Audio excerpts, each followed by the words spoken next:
کہ مرنے والوں کی دو قسمیں ہیں. ایک وہ مرتا ہے کہ جو منصب پانے کے لیے مرے, جو حکومت کی لالچ میں مرے, جو حکومت کے لالچ میں مرے. ایک وہ مرتا ہے کہ جو اللہ کے دین کے لیے مرے, جو اللہ کے اسلام کے لیے مرے. اب سمجھے حسین کون ہے؟ حسین وہ نہیں ہے کہ جو حکومت کے لیے مارے گئے. حسین وہ نہیں ہے جو منصب کے لیے مارے گئے. حسین تو اس لیے کھڑے ہوئے تھے تاکہ نانا کا دین بچ جائے. حسین نے کیوں کہ شہادت دے کے اپنے نانا کے دین کو بچایا, لہذا آج حسین ہلاک نہیں ہے. اور حسین جو شہید ہیں یہ ان کی شہادت کے خون کی چھینٹ پورے کائنات میں ہے کہ جو آج ہر شخص حسین کا نام لیوا ہے, ہر شخص نام حسین زبان پہ لے رہا ہے. آپ مجھے بتائیے, کوئی مار دے تو اس کا نام لوگ لیتے ہیں یا جس کو مارا جائے اس کا نام لیتے ہیں؟ آپ کہیں گے جو مار دے اس کا نام لیا جاتا ہے, کبھی بھی مارے جانے والے کا نام نہیں لیا جاتا. حسین نے تو انقلاب برپا کر دیا کہ قیامت تک مارنے والے کی قبر کا بھی نشان نہ ہوگا, اور جو مارا گیا ہے اس کے یہاں اتنی بھیڑ ہوگی قدم رکھنے کی جگہ بھی نہ ہوگی. یہ فرق ہے. بدل دیا معیار کو میرے مولا نے. میرے مولا نے کہا میں شہید ہو رہا ہوں, اتنا یاد رکھنا کہ میں شہید ہو رہا ہوں, لیکن اسلام کے چراغ کو جلا رہا ہوں, اسلام کے چراغ کو بجھا کے نہیں جاؤں گا. آج اتنے فرقے ہیں امت مسلمہ کے, ہر ایک کے یہاں نیا اسلام ہے, ہر ایک کے یہاں نیا دین ہے, ہر ایک کے یہاں نئی شریعت ہے.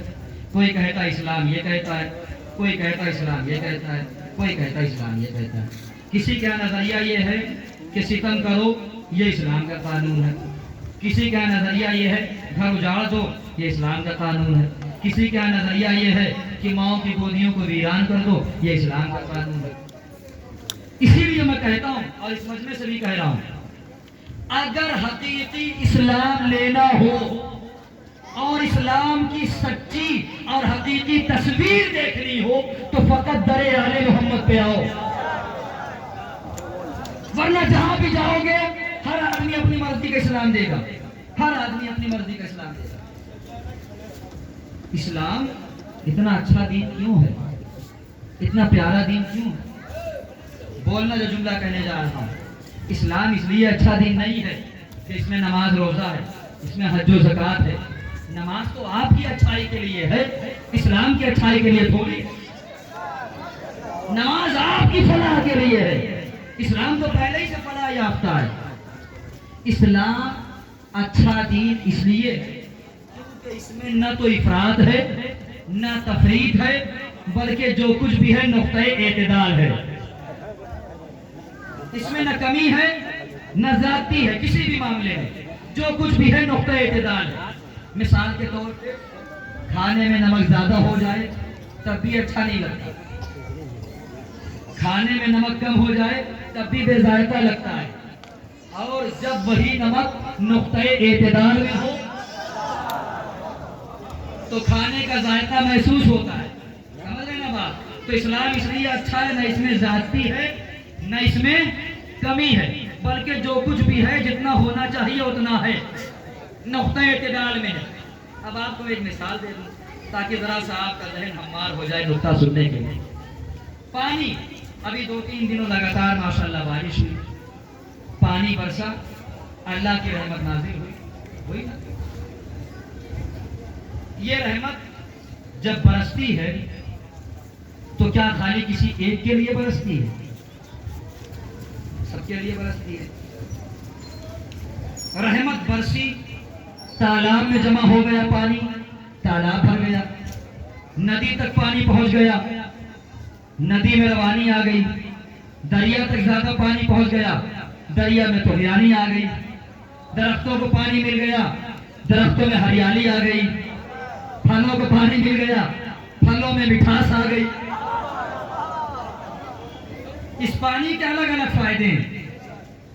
یہ پانی جب آپ کے گھر سے نالی کے ذریعے نکلا, سنتے رہیے گا, نالے میں آیا, بیٹھا میرا مجمع کیا سن رہا ہے؟ آپ کی نالی کے ذریعے سے پانی نکلا، نالے میں آیا، نالے سے پانی نکلا، ندی میں آیا۔ اب وہ ندی جو ہے ہو سکتا ہے جب اس میں زیادہ پانی آ جائے تو سیلاب کی شکل اختیار کر لے۔ پہلے سے سوکھی تھی، پانی آیا تو معتدل ہے، نہ تو کم ہے نہ زیادہ ہے۔ جملہ دے رہا ہوں، سر کو ہلاؤ گے تو سمجھوں گا میں پڑھ ہی نہیں پایا، اگر بول دو گے سمجھوں گا کہ ہاں تم میرے ساتھ زندہ بیٹھے ہو اور جاگ رہے ہو۔ یہ پانی جب پہنچا ندی میں تو سیلاب کی شکل۔ ہمارے یہاں کی ندی میں سیلاب ویلاب نہیں آتا ہے، نہیں آتا ہے۔ گنگا میں سیلاب آتا ہے، جمنا کی ندی سیلاب کی شکل اختیار کر لیتی ہے نا، اور جو سرسوتی ہے، پتہ نہیں کون کون سی ندیاں ہیں، وہ سب سیلابی شکل اختیار کر لیتی ہیں۔ کیوں؟ اس لیے کہ ان میں پہلے سے پانی ہوتا ہے، اور جب کہیں اور سے پانی آ جاتا ہے تو پانی زیادہ ہو جاتا ہے، جب پانی زیادہ ہو جاتا ہے تو اس میں سیلاب آ جاتا ہے۔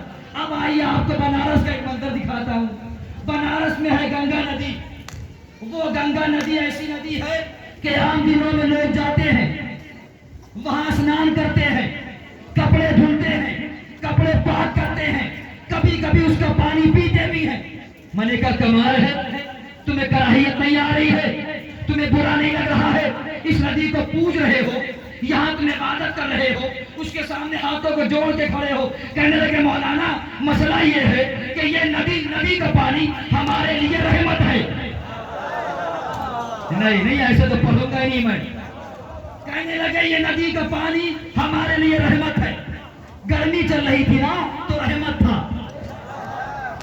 ہائے ہائے ہائے، کہاں بیٹھا ہے؟ گرمی چل رہی تھی، گرمی کا موسم تھا تو یہ ندی کا پانی رحمت تھا۔ اب کیا ہوا؟ برسات کا موسم آ گیا، جھوم کے برسا بادل، گھٹاؤں نے برسنے کہاں ادا کر دیا، پانی پانی ہو گیا۔ میں نے دیکھا کہ ندی نے سیلاب کی شکل اختیار کر لی۔ میں نے اپنے دوست سے کہا گاڑی اٹھاؤ، چلتے ہیں ذرا مشاہدہ کرتے ہیں، نظارہ کرتے ہیں، دیکھیں وہ اسنان کرنے والے اب بھی ہیں یا نہیں ہیں۔ میں نے کہا چلو اٹھو میرا ساتھ دو۔ پہنچے، لے جا کر کے پل پہ گاڑی کو کھڑا کر دیا، گاڑی کھڑی ہو گئی۔ ہم نے دیکھا نہ آدم ہے، نہ آدم زاد ہے، نہ بشر ہے، نہ انسان ہے۔ حیوانوں تک تو پتہ نہیں ہے، تو انسان کہاں سے آ جائیں گے؟ میں نے کہا بھائی ذرا یہ بتائیں یہ معاملہ کیا ہے؟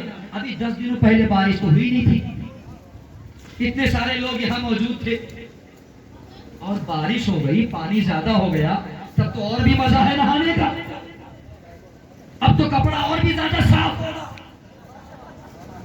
یا اب کیوں نہیں؟ کہا مولانا مجھے نہیں پتا۔ پہنچے دکان پہ، جی بتائیے وجہ کیا ہے؟ یہاں آپ کی قوم پہلے آتی تھی اور جو کرنا چاہتی تھی کرتی تھی، مگر آج تو یہاں کوئی نظر نہیں آتا۔ کہا مولانا شاید آپ کی سمجھ میں نہیں آ رہا ہے۔ میں نے کہا نہیں بالکل نہیں، آپ سمجھائیے۔ کہنے لگے مسئلہ یہ ہے کہ جب تک پانی رحمت تھا، خدا کی جملہ دے رہا ہوں آپ کو، جب تک پانی رحمت تھا تب تک قابل استفادہ تھا، تب تک قابل استفادہ تھا، ہم اس سے مدد بھی لیتے تھے، پیتے بھی تھے، کپڑے بھی دھلتے تھے، اسنان بھی کرتے تھے، مگر یہ پانی کیونکہ اپنی حد کو کراس کر گیا،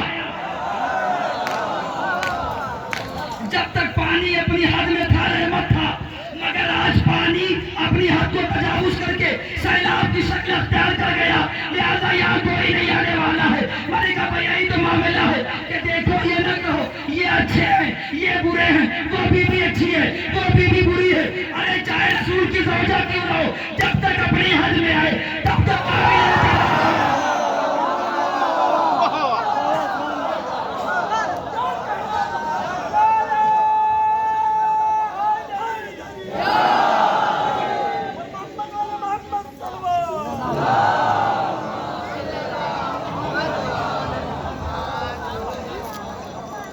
میں نے کہا چاہے وہ رسول کی زوجہ ہی کیوں نہ ہو، اگر وہ اپنے حد میں ہیں تو وہ قابل احترام ہے، رحمت ہے۔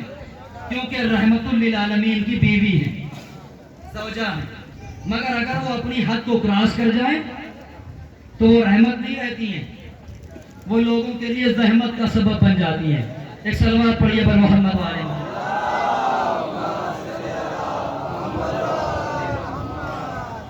اور اس چیز کو اگر آپ محسوس کریں تو میں یہ ڈنڈے کی چوٹ پہ کہتا ہوں، علل اعلان کہتا ہوں، بے باک ہو کر کے، بے خوف ہو کر کے کہتا ہوں کہ ہم پہ یہ غلط اعتراض ہوتا ہے، غلط الزام ہے کہ ہم جو ہے رسول کی بیویوں کا احترام نہیں کرتے۔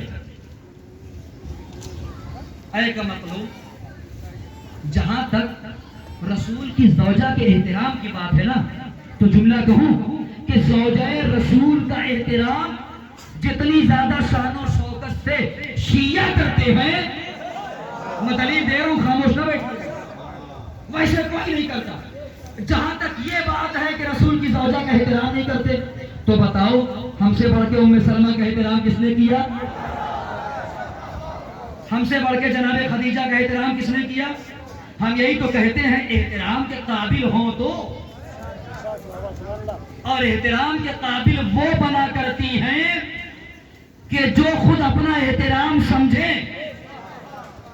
احترام اور عزت کے قابل وہ بیویاں بنتی ہیں جو خود اپنا اپنی عزت اپنا احترام اپنے پاس رکھیں، یعنی گھر کی چار دیواری میں رہیں۔ اگر گھر سے باہر بھی جانا ہے تو شوہر سے پوچھ کے جائیں۔ ہم کیسے اس بیوی کا احترام کریں کہ جو شوہر سے پوچھا نہیں اور آ گئی مقابلے میں؟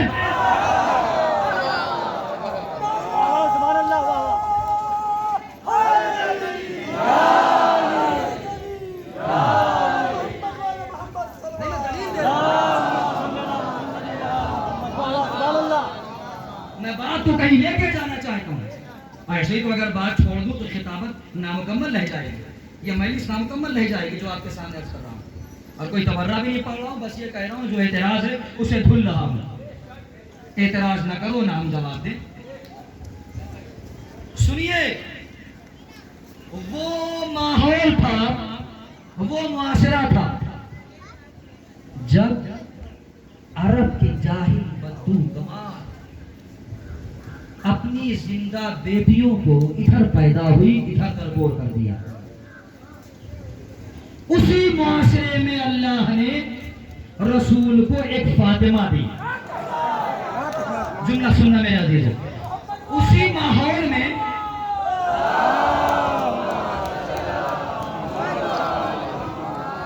اللہ نے رسول کو ایک فاطمہ دی۔ اب رسول کی کیا ذمہ داری ہے؟ رسول نے وہ کر کے دکھایا کہ فاطمہ کا احترام کرتے رہے، فاطمہ کے احترام میں کھڑے ہوتے رہے، ان کے در پہ سلام کرتے رہے، اور دنیا والوں کو بتاتے یہ رہے کہ دیکھو بیٹی باعث عزت ہوتی ہے، باعث ننگوار، باعث ذلت نہیں ہوتی۔ ایک شخص نے رسول سے پوچھا، یا رسول اللہ، خدا سب کو بیٹی کی نعمت رحمت کیوں نہیں دیتا؟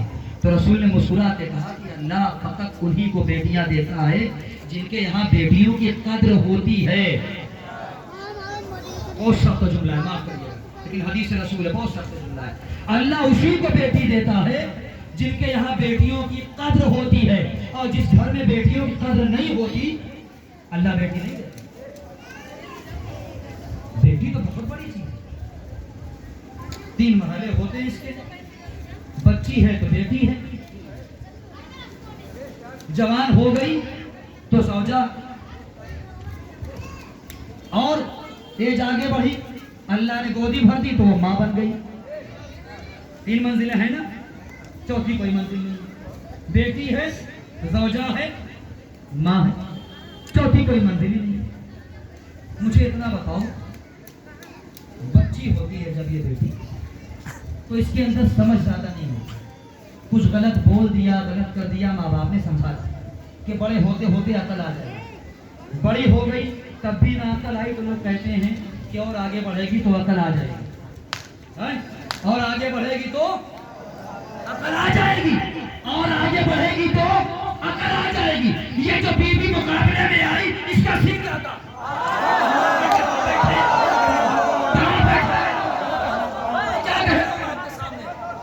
جو بیوی مقابلے میں آئی اس کا سن کیا تھا؟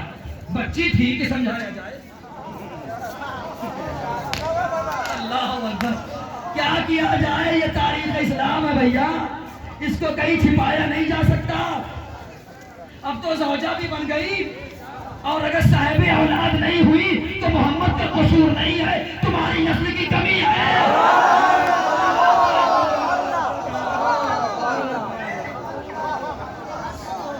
جو ہے سمجھیے کہ بیٹی ہوتی کیا ہے. اچھا اس بات کو ابھی یہی چھوڑتا ہوں. آئیے، کسی کی بری نہیں ہوتی اگر اپنے آپ کو سنبھال لے جائے. جناب نوح کے زمانے میں، وہ جناب نوح کی بیوی کی بات کر لیں بھائی، اچھی نہیں تھی. کتنا اکسایا ہے لوگوں کو، کتنا زیادہ لوگوں کو بھڑکایا ہے. ارے کہاں ان کے چکر میں پڑو، دیکھ رہے ہو پوری خشکی ہے، کہیں پانی کا نام و نشان نہیں ہے، اور یہ جو ہے کشتی بنانے پہ لگے ہوئے. بھڑکایا نا، بھڑکایا نہیں بھڑکایا، بتائیے بھڑکایا. اتنے میں ایک بڑھیا آئی، آگے کہتی اے نبی خدا. ہاں کیا کہہ رہی ہو، یہ بتائیے کشتی کب تیار ہوگی. خدا کی جو بول رہے ہیں آپ، دونوں منظر کو ملائیے گا. ایک وہ بیوی ہے خدلو کی، لوگوں کو بھڑکا رہی ہے نوح کے خلاف کہ خشکی ہے، کہیں بارش نہیں ہے، کہیں پانی نہیں ہے، سب سوکھا جا رہا ہے، یہ کشتی بنانے پہ تلے. اور ایک بڑھیا آئی محلے کی، کہنے لگی اے نبی خدا، کشتی کب تیار ہو رہی ہے تو مجھے اتنا بتاؤ. اگر یہ بیوی تھی تو کیا اس کی سمجھ میں نہیں آ رہا تھا؟ مسئلہ ہے ایمان کا. اب میں اعلان کہہ رہا ہوں اور ببانگے توڑ کہہ رہا ہوں کہ جملہ سنیے گا. بیوی چاہے نبی کی ہو چاہے امتی کی ہو، اگر حق پہ ہے تو قابل احترام ہے، اور اگر حق پہ نہیں ہے تو قابل احترام نہیں. چاہے نبی کی بیوی ہو چاہے امتی کی. اور خدا نے کہا ہے کہ اللہ نے اس بیوی کا درجہ جو بلند کیا، اسے مومنہ سے یاد کیا کہ وہ صاحب ایمان. اگر غلط بیوی نبی کے بھی گھر میں ہو تو قابل احترام نہیں ہوتی. اسی طریقے سے ہم کہتے ہیں کہ عزیز داری، رشتہ داری، ناطے داری ہر جگہ تو کام آتی ہے، در آل محمد پہ کام نہیں آتی ہے. اور اگر کام آنے والی ہوتی تو نوح کا بیٹا غرق آب نہ ہوتا. اس کا ڈوبنا اس بات کی دلیل، بس میں لسٹ پڑھ چکا ہوں. اس کا ڈوبنا اس بات کی دلیل ہے کہ یہ حق پر نہیں. انشاءاللہ کبھی اور اسی سلسلے کو آگے بڑھیں. جو وقت مجھے دیا گیا ہے پورا کرنا چاہتا ہوں. خداوند عالم کئی مقامات پر اس چیز کا حکم دیتا ہے کہ تمہیں اپنی بیٹی کے لیے چاہے جتنے زیادہ مشکلات، مصیبتیں، ناز برداشت کرنے پڑے برداشت کرو، مگر بیٹی کو کبھی جھڑکو نہیں، کبھی بیٹی کو مارو نہیں. منع کیا گیا ہے، روایتوں میں آیا ہے. اس لیے کہ یہ بیٹی فقط ایک بیٹی نہیں ہے، پوری ایک نسل ہے اس کے اندر، پوری ایک نسل. اور اللہ کو سخت ناگوار گزرتا ہے جب کوئی اپنی بچی کو ڈانٹتا ہے، ظلم و ستم کرتا ہے. مجھے انصاف سے بتاؤ، اللہ نے نام لے کے تو نہیں بتایا نا کہ کس بیٹی کو. اللہ نے بس ایک عام سے بات کی کہ بیٹی کا احترام ہے. رسول نے ایک عام سے بات کی ہے کہ بیٹی کا احترام کرو.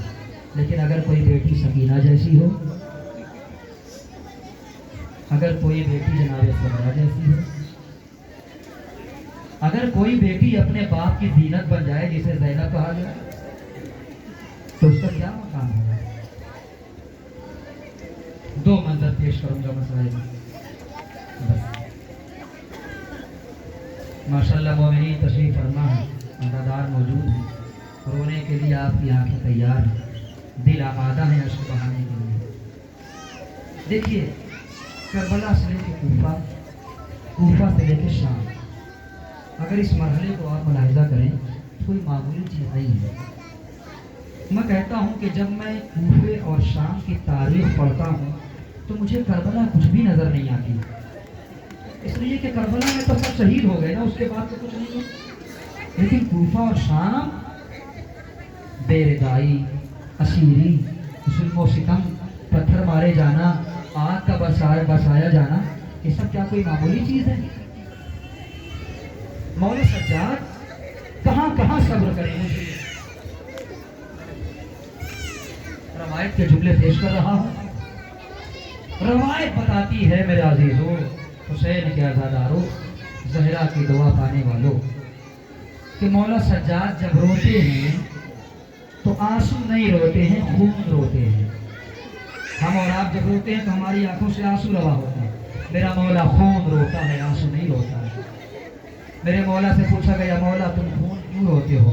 میرے مولا نے کہا کہ اس سے پوچھ رہے ہو جس کے سامنے خون کی ندیاں بہا دی گئی، جس کے سامنے اس کا اکبر مار دیا گیا، جس کے سامنے اس کا علی اصغر مار دیا گیا.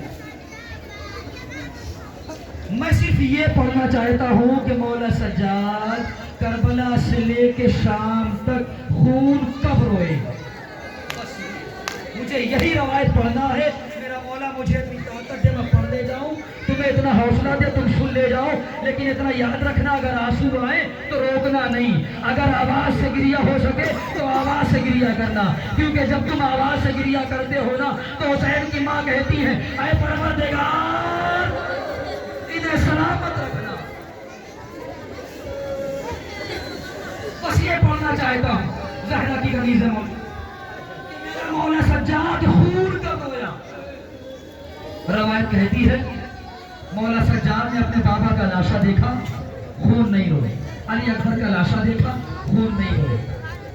چچا عباس کی قبر بنائی، خون نہیں روئے، ہے نا. 11 محرم کو اسیری دیکھی، سنتے رہنا عزادارو، خون نہیں روئے. 12 محرم کو کوفہ پہنچے، خون نہیں روئے. ظالم نے تازیانہ مارا، خون نہیں روئے. سکینہ کو اسیر کیا گیا، یتیمی کے تماچے مارے گئے، خون نہیں روئے. میرا مولا ابھی تک کاشی رو رہا ہے، خون نہیں رو رہا ہے. روایت بتاتی ہے کوفے سے آگے بڑھے، خون نہیں روئے. شام میں پہنچے. جب شام کے اصل دروازے پہ پہنچنے کے بعد میرے مولا کو قافلے کے ہمراہ کھڑا کر دیا گیا، ابھی بھی میرا مولا خون نہیں رویا. روایت بتاتی ہے یہ قافلہ شام کے وقت شام کے اصل دروازے پر پہنچا تو ان قیدیوں نے سوچا سب گزر جائے گی، صبح ہو جائے گی، ظالم آئے گا، ہم سے کہے گا چلو دروازہ کھول دیتے ہیں، چلو تم شہر کے اندر چلو. سنو کے مصائب عزادارو، جتنے تھے سب کو یہ اطمینان تھا صبح ہوگی، دروازہ کھلے گا، ہم شہر کے اندر جائیں گے. صبح ہوئی، سجاد کی نظریں دیکھ رہی ہے، کوئی بھی دروازہ کھولنے والا نہیں آتا ہے. زینب کی نظریں دیکھ رہی ہیں، کوئی بھی دروازہ کھولنے والا نہیں آتا ہے. بلکہ جو بھی آتا ہے کوئی سجاد کی زنجیریں ہلا دیتا ہے، کوئی سکینہ کو تماچے مار دیتا ہے، کوئی باغی ہونے کا تانا دے دیتا ہے. کوئی مدد کرنے، میں صرف یہ رو رہا ہوں، یہ پڑھ رہا ہوں، میرا مولا سجاد خون کا رویا. روایت بتاتی ہے پہلا دن گزرا، میرا مولا خون نہیں رویا. سنبھالنا دنوں کو. دوسرا دن گزرا، میرا مولا خون نہیں رویا. تیسرا دن گزرا، میرا مولا خون نہیں رویا. روایت بتاتی ہے حسین کے لال سجاد نے کھڑے کھڑے 17 اذانیں سنی ہے. نہیں آتا گریا عزادارو آنکھوں میں، نہیں آتے آنسو تو کیسے بیٹھے ہم لوگ. حسین کے لال سجاد نے 17 اذانیں سنی ہے. صبح ہوئی، جب دوپہر ہوئی، ایک ظالم آیا، زنجیر ہلائی. مولا سجاد نے کہا اگر تازیانہ نہ مارے تو میں کچھ کہوں. کہا ہاں بتاؤ قیدی، تازیانہ نہیں ماروں گا. قریب آیا، مولا سجاد نے کہا اب میں وہ جملہ پڑھنے لگا ہوں جب میرا مولا آنسو نہیں رویا، میرا مولا خون رویا. ایک مرتبہ قریب آیا، میرے مولا نے کہا ہم کچھ نہیں پوچھتے، بس ہمیں یہ بتا دو کہ ہمیں شہر کے اندر کب جانا ہوگا، ہم یہاں کب تک کھڑے رہیں گے. ایک مرتبہ ظالم ہنس کے کہتا ہے، کہتا لگا کے کہتا ہے ابھی بدماش اکٹھے ہو رہے ہیں، ابھی شرابیوں کو بلایا جا رہا ہے، ابھی تماشا دیکھنے والے آ رہے ہیں، دربار سجایا جا رہا ہے. کیسے سن رہے ہو عزادارو؟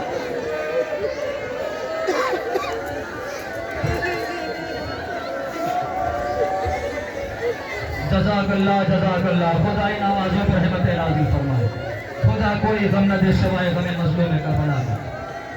تم نے تو سن لیا نا عزادارو، مگر جب یہ فقرات علی کی بیٹی زینب نے سنا کہ ابھی ظالم آ رہے ہیں، بدماش آ رہے ہیں، شرابی آ رہے ہیں، وہاں زینب کو جانا ہوگا، ایک مرتبہ رو کے کہتی بیٹا سجاد مر جاؤں گی مگر دربار۔ جزاک اللہ خدا کوئی غم نہ دے۔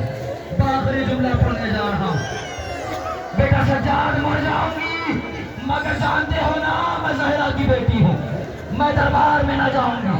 بازادار مولا سجاد نے کہا اے ظالم میرے قریب آ، دیکھ ہم دربار میں چاہے چلے جائیں مگر ہماری بڈھی ماں دربار میں نہیں جا سکتی ہے، ہماری زینب دربار میں نہیں جا سکتی ہے، اس لیے کہ وہاں شرابیوں کا مجمع ہوگا، وہاں نا محرم بیٹھے ہوں گے۔ بازاداروں روایت بتاتی ہے ایک مرتبہ یہ باعث ہو رہی تھی کہ اتنے میں مولا سجاد کی نظر نوکے نیزہ پر پہنچی، کیا دیکھا سرے حسین سے آنسو، کعب بھی اللہ دربار میں نہ جانا، بابا کے سر کو دیکھو، سر کو دیکھا، اے میرے بھیا یہ زینب جائے گی مگر تمہاری قربانی آئے گا نہیں۔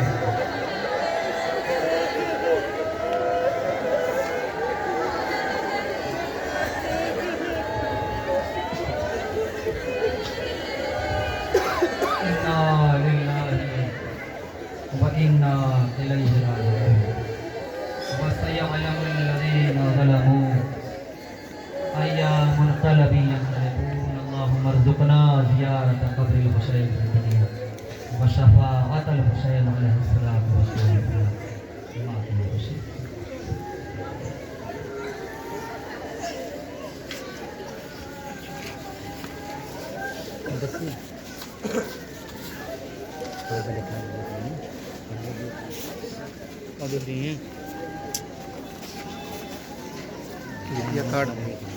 کاٹ دی ریو کے ڈنگ نہ ہوئی ہے۔